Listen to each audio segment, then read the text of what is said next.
विनाशक, नित्य, निरंतर सच्चिदानंद भगवान में स्थित है, वही सबसे बड़ा योगी है, वही सच्चा योगी है।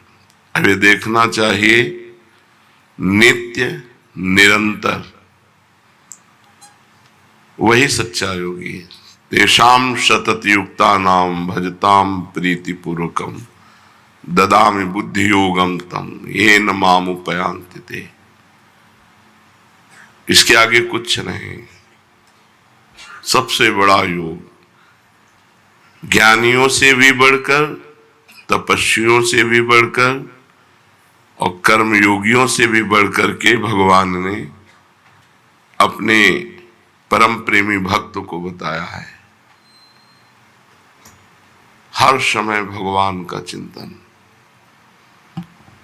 संसार का चिंतन असहनीय हो जाए, संसार का चिंतन अच्छा न लगे, हर समय नाम जप चल रहा है, भगवान के रूप का चिंतन, भगवान की लीलाओं का चिंतन सच्चा योग है। जीव का नित्य सत्य सच्चिदानंद रूप भगवान से नित्य जुड़े रहना। योग माने होता है जुड़ना, हर समय भगवान से जुड़े रहना। तो ये संसार असत्य है, क्षणभंगुर है, क्या ये ठीक है? हाँ, भूत काल, वर्तमान काल और भविष्य काल, तीनों कालों में इसकी सत्ता नहीं संसार की, ये स्वाप्निक है, इसलिए पूर्ण सत्य है, इसमें कुछ सार बात नहीं। जैसे भूसी में कोई सार बात नहीं होती, ऐसे ये जो आप देख रहे हो नाना प्रकार की भोग विलासता, जैसे आपने स्वप्न में देखा तो जगे तो सार बात क्या मिली? कुछ नहीं। मरोगे तो तुम्हारे पास क्या जाएगा?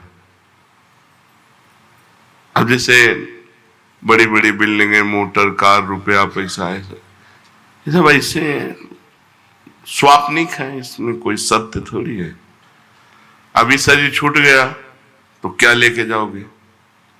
कुछ नहीं। यही बात जब समझ में आती है तो भगवान शिव कह रहे हैं, उमा कहूं मैं अनुभव अपना। भगवान शिव अपना अनुभव बता रहे, सत हरि भजन जगत सब सपना। सत्य है, जितना भजन कर लो।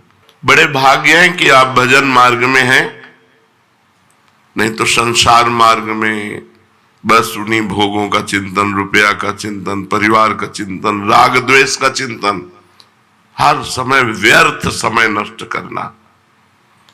संसार का चिंतन, व्यर्थ समय नष्ट करना, यह असत्य है, इसमें कुछ भी सत्य नहीं। इसलिए कभी उत्साह नहीं होता विवेकी जनों को, ज्ञानी जनों को, भक्त जनों को। कुछ भी मिल जाए सब छूटने वाला है यार, अभी शरीर छूट जाए तो सब छूटने वाला है, कुछ उत्साह। हाँ, ये वादा हो कि तुम मरोगे नहीं, तो भाई चलो मरेंगे नहीं, स्थायी घर बन गया और बढ़िया। अब घर बन के पुत के तैयार हुआ और प्रवेश उनका हुआ ही नहीं, घर यहीं पड़ा रहा। ये बड़ा झूठा है। उमा कहूं मैं अनुभव अपना, सत हरि भजन जगत सब सपना। वही विवेकी है जो भजन कर ले जाए, नहीं आकर्षण या इतने में ही संतोष कर लेते कि बढ़िया खाने पीने को मिल रहा, मौत से जिंदगी कट रही। नहीं, जिंदगी काटने नहीं आए हम, जिंदगी में कुछ करने आए हैं। क्या करने आए हैं? उन्नति। कौन सी उन्नति? जो परिणाम में उन्नति हो। मान लो आप यहां बहुत बड़े पद पर चले गए और मृत्यु हो गई तो पद भी गया। हमको वो बात पकड़नी है जो मृत्यु के बाद हमें मिले। मृत्यु के पहले तो सब झूठा है, शरीर छूटने में सब छूट जाएगा तो सब झूठा है। मृत्यु के बाद आपका कर्म आपके साथ जाएगा, अच्छा कर्म, बुरा कर्म या भजन। भजन करो तो अच्छा बुरा दोनों को मिटाकर भगवान की प्राप्ति हो गई, तो कम से कम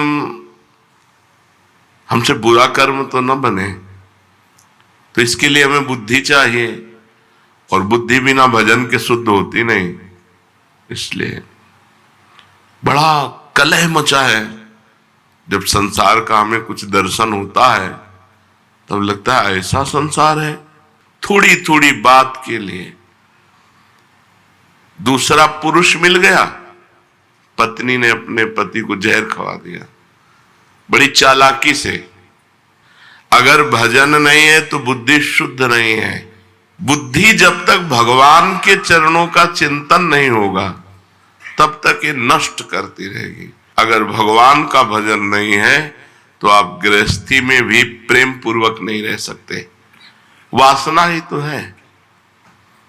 जब अपने पति में संतुष्टता नहीं तो विश्व में संतुष्टता नहीं होगी, चाहे जितना पाप कर लो। जब अपनी पत्नी में संतुष्टता नहीं तो विश्व में चाहे जितनी स्त्रियों के साथ, वो सब पाप कर्म। तो बुद्धि शुद्ध करने के लिए अगर नाम जप सत्संग है तो बुद्धि शुद्ध हो जाएगी, नहीं तो घोर अशुद्ध होती चली जाएगी। और अशुद्ध बुद्धि ऐसी जगह फंसा देगी जहां लाभ नहीं।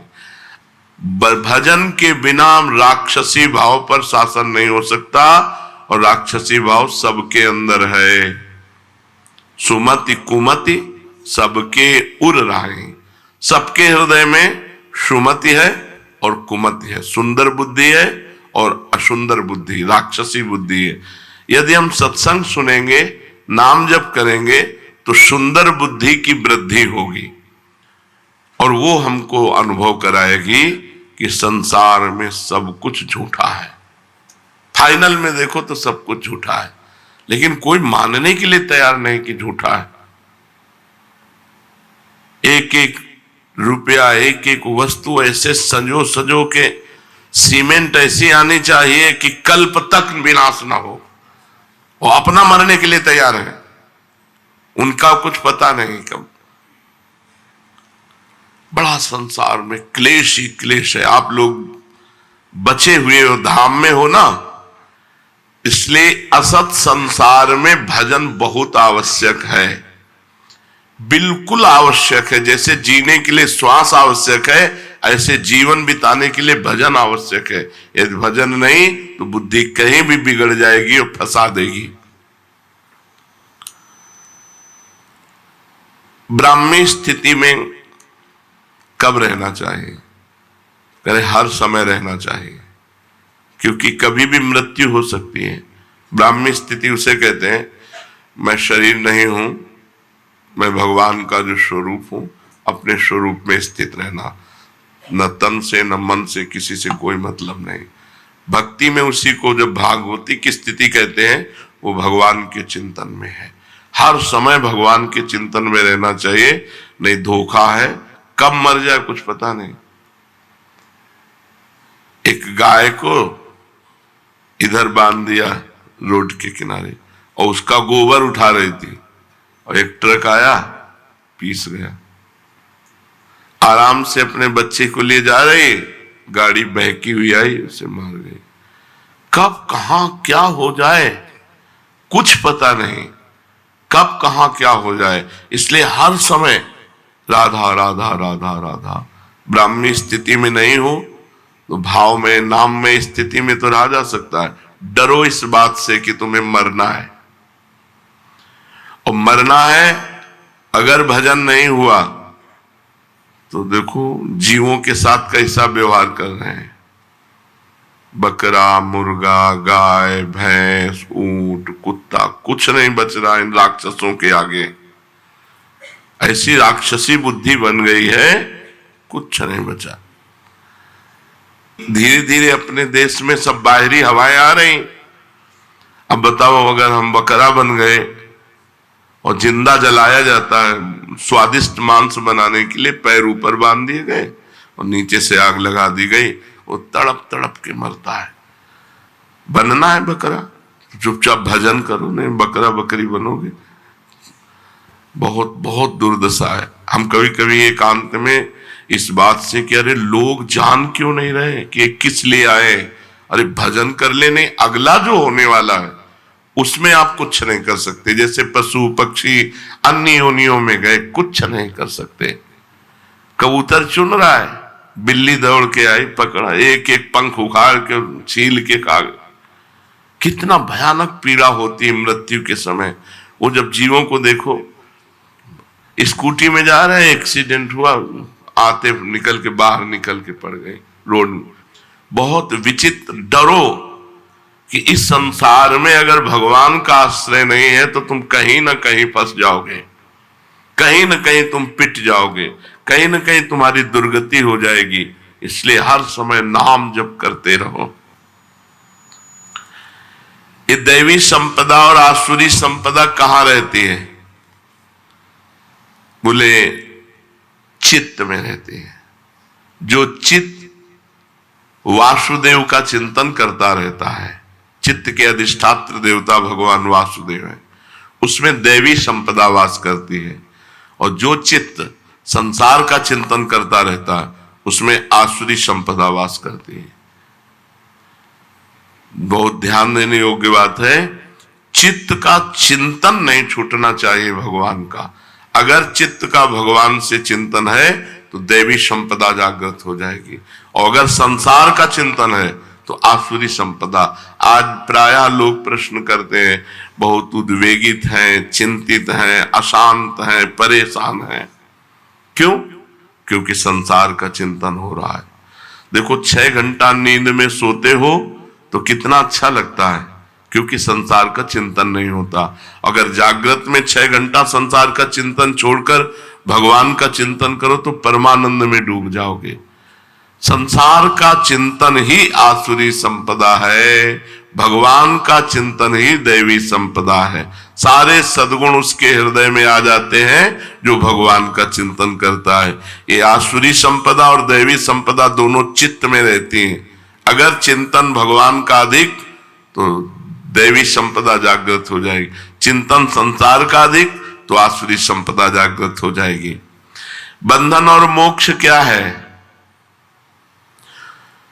संसार के प्राणी पदार्थों का चिंतन करना ही बंधन है और भगवान का चिंतन करना मोक्ष है। तुम भजन कर रहे हो, अभी मुक्त हो, हर समय भजन करो।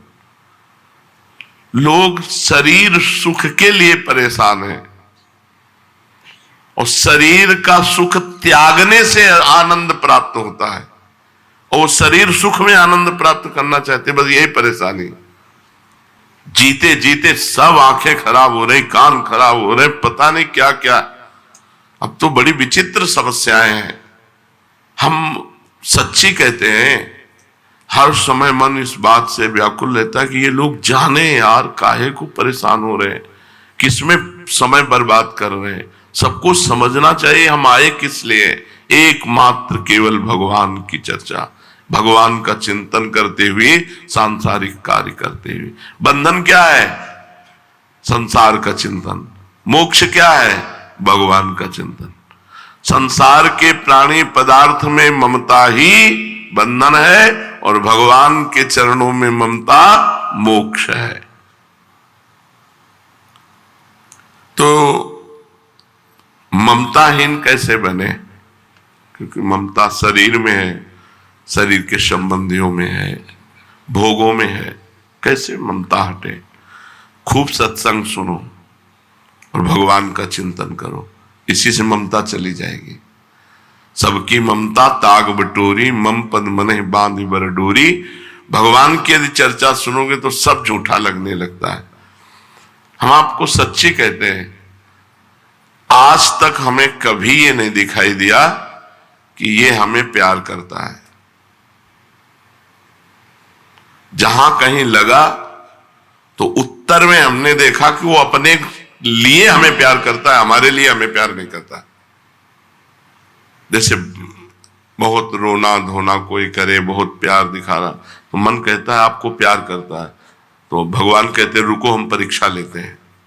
और जहां उसके प्रतिकूल थोड़ी सी बात हुई, बस उसका चेहरा सामने आ गया, अरे ये तो हमारे, अच्छा ये प्यार था, बस समझ में प्यार नहीं। वो अपने लिए हमसे प्यार कर रहा है, हमारे लिए सिर्फ हमारे भगवान प्यार करते हैं, हमारी प्रिया जो प्यार करती है, सब अपने लिए प्यार करता है। आपके लिए बहुत बढ़िया जूता लाए हैं, क्योंकि आप जूता पहनेंगे तो हमें पुण्य होगा, हमारे पाप नष्ट होंगे, हमारा मंगल होगा। तो हमें प्यार से जूता थोड़े पहना रहा है, व्यापार से जूता पहना रहा है। मेरे प्रभु के पैरों में कहीं कुछ लग न जाए, वो भाव ला करके, कहीं सुकृत की बात ही नहीं आई कि पुण्य मुझे कोई लाभ मिलेगा, बात ही नहीं आई, ऐसा कोई नहीं। वो तो केवल भगवान ही है। आज तक हमें समझ, हमको सब नाटक लगता है। जब कोई, बहुत बार देखा है, बहुत बार, हजारों बार, लाखों बार देखा है। अब बचपन से बाबा जी तो कोई तुम्हें थोड़ी श्रद्धा कर रहे हो, लाखों श्रद्धालु मिले, लाखों, ऐसे कि आप देखते रह जाओ कि क्या श्रद्धा है। पर अपने पास ऐसी छुरी रही है कि जहां परखी लगाई और देखा कनेक्शन गलत, सो छुरी से काट दिया। तुम विवेक के बिना फंस जाओगे, और विवेक है पहचान। जब हमसे किसी ने प्रेम करने की चेष्टा की तो हमने उल्टा किया है, इसके आगे कोई टिका नहीं होगा। टिक जाए तो जहां हम है वहीं वो पहुंच जाएगा, टिक जाए केवल। कोई विरला प्यार करने वाला मिलेगा। जैसे संदीपनी जी अपने गुरु को प्यार किए, वो दंडता करते, मारते, पीटते, सब करते, पागल वाला रोल करते, सब भग गए, वही केवल। तो उन्होंने पूछा कि बेटा तुम क्यों नहीं गए? तो उनका गुरुदेव आपको स्नान कौन कराता, आपको भोजन कौन कराता, भिक्षा मांग के ला के आपको भोजन। तो हमने आपके साथ उपद्रव नहीं किया। बोले किया गुरुदेव। तो बोले बुरा नहीं लगा? बोले मेरा कुछ है नहीं गुरुदेव, ये शरीर तो आपका है, सब कुछ आपका है। उनके आंसू भर आए और कहा बेटा मैं आशीर्वाद देता हूं, जगत गुरु तुम्हारा शिष्य बनेगा आगे। तो संदीपिनी जी ऊंचे आसन में बैठते और भगवान द्वारिकाधीश नीचे बैठते। भगवान श्री कृष्ण उनके शिष्य हुए। ममता गुरु चरणों में या इष्ट में, जब खूब सत्संग सुनोगे, खूब नाम जप करोगे और भगवान से प्रार्थना करो कि हमारी ममता को आप घसीट लीजिए, अपने चरणों में लगा लीजिए। ये ममता ही तो जहर है। इन सब संबंधों में ये आसक्ति ममता ही जहर है। ममता निकल जाए, जहर निकल जाए, फिर व्यवहार करो, कोई परेशानी नहीं। अब हमें, आपको सच्चे कहते हैं, जैसे लाखों लोग मिलते हैं सब ऐसे, हमें थोड़ी लगता है कि हमारे लिए मिलते हैं, सब अपने लिए मिलते हैं। विवेक ऐसा प्रवीण है वो हाँ भाई क्या है, कृपा कर दो, किस लिए? कोई कुछ बात, कोई कुछ बात, कोई तो अपनी बात के लिए तो रो रहा है, वो हमारे लिए तो रो रहा है। जैसे कोई रो क्या है तो क्यों रो रहे हो? भगवान आपको स्वस्थ रखे, श्री जी आपको दर्शन दे, श्री जी आपको दुलार करे, ये हम चाहते हैं। तो समझ में आया ये बात, ये तो कोई नहीं कहेगा। अगर ये कहेगा कि आप जब चले जाओगे तो हमारा क्या होगा, वो अपने लिए रो रहा है। आप हो तो भजन सत्संग सुनने को मिल रहा है साथ में, हमारा क्या होगा, ये नहीं होना चाहिए। हमारा शब्द गायब हो जाए। हम आपको सुखी देखना चाहते हैं, आपको प्रसन्न देखना, ये प्रेम है। प्रेम कहीं बिरला ही होता है, इसीलिए कहीं लगाव नहीं, कहीं लगाव नहीं। जैसे कोई बहुत प्यार से देखने की चेष्टा करता है, अपने सुख के लिए करता है। हमें प्यार तो सिर्फ हमारी लाडली जो करती है, हमारे प्रभु करते हैं। सच्ची कहता हूं, प्रभु कहते हैं। बहुत देखा है, बहुत देखा है, बहुत देखा है, बार बार कर। अच्छा ये हम क्यों बता रहे हैं तुम्हें? तुम ये ना मान लो कि तुम्हें कोई प्यार कर रहा है। रंग बदलते देखा है, रंग बदलते देखा है। एक क्षण कुछ और दूसरे क्षण कुछ और। तो अपने लोग कोई संसारी आदमी थोड़ी है कि हम तुम्हारे, जब तुम प्यार कर रहे थे उसको तौला और जब तुम वार कर रहे थे वचन का उसको तौला। ये वही है जिससे कभी प्यार शब्द हो ही नहीं सकता, केवल प्रभु से। और चूक स्वार्थी पुरुषों में होती ही है, और परमार्थी पुरुष में प्यार नहीं होता, और समानता होती है। जैसे आप परमार्थ में चल रहे हो तो जो मैं हूं वही तुम हो, तुम हो वो मैं, इससे ज्यादा प्यार और क्या हो सकता है। जाओ, हम तुमसे तदात्म होते हैं, जो मेरा स्वरूप हो वही तुम्हारा स्वरूप जागृत हो जाएगा। तो कहीं ममत्व न रखे, जननी जनक बंधु सुतदारा, तन धन धाम सुहृद परिवारा, सबकी ममता ताग बटोरी, मम पद मन ही बा। लाडली से बढ़कर प्यार करने वाला कोई, यहां तो कोई है ही नहीं प्यार करने वाला। सच्चाई ये है, तुम जितना प्रियाजू से प्रेम करोगे उतना हम तुम्हें प्रेम करेंगे, और तुम जितना हमसे प्रेम करोगे उतना ही हम तुम्हारे प्रतिकूल मिलेंगे, देखेंगे कि तुम प्रेम करते हो कि नहीं। इसलिए हमसे तो करना मत ही, प्रियाजू से प्रेम करोगे हम तुम्हें बहुत प्यार करेंगे। और प्रियाजू को छोड़ करके तुम सोचोगे कि गुरु साक्षात परब्रह्म, तो तुम कसौटी पे आ नहीं सकते, हम तुमसे प्रतिकूल व्यवहार करेंगे। इसीलिए बहुत बचा के हम रहते हैं। कोई ऐसा नहीं है कि जिसको बहुत, और जो बहुत नजदीक है उनकी धज्जियां उड़ती रहती हैं। तुम क्या समझते हो बहुत सौभाग्यशाली जो सेवा में रहते हैं, उनसे एकांत में पूछो कि तुम सौभाग्यशाली हो क्या, ऐसे कांपते रहते हैं। ममता कहीं नहीं रखनी प्यारे, बस ये सत्संग की सार बातें इस समय हुआ करती हैं। ममता कहीं नहीं रखनी, सब में भगवान का भाव रखकर। केवल नाटक है, यहां कोई प्यार नहीं करता, कोई प्यार नहीं करता। प्यार का मतलब होता है आपके लिए, ऐसा केवल प्रभु करेंगे अपने लिए। आप मेरे अनुकूल हैं इसलिए मैं आप, और प्रतिकूल जब हो, बहुत तरह की प्रतिकूलता होती है। आप हमें खूब सेवा कर रहे हो, हम इनको माला पहना रहे हैं, इनकी तरफ देख रहे हैं, इनको दुलार कर रहे हैं, और तुमको दकार है, फिर भी आपका प्यार कि हम तो आपसे प्यार करते हैं, हमारे साथ क्या व्यवहार करते हो हमको इससे थोड़ी लेना देना है, हम आपसे प्यार कर। ये केवल भगवान और भगवान के प्रेमी भक्तों में बात मिलेगी, अन्यत्र नहीं। इसलिए अपने जीवन में किसी से प्यार ना करे, किसी से ममता ना करे, नहीं तो हम संसार में फंस जाएंगे। हिरन में ममता कर ली, प्यार कर लिया, तो अगला जन्म हिरन का हुआ। निरपेक्ष रहने, और यहां कोई प्यार नहीं करता। बार बार इसलिए कह रहा हूं कि हमको लगता है हमें कोई प्यार करे, हमें लगता है कोई हमें प्यार करे, तो इस धोखे में न रहना कि यहां कोई तुम्हें प्यार करेगा, तुम्हारा शोषण करेगा, तुम्हें भ्रष्ट करेगा, तुम्हें श्री जी से हटा देगा। श्री जी से जोड़ने वाला प्यार तो केवल इष्ट और गुरु का होता है।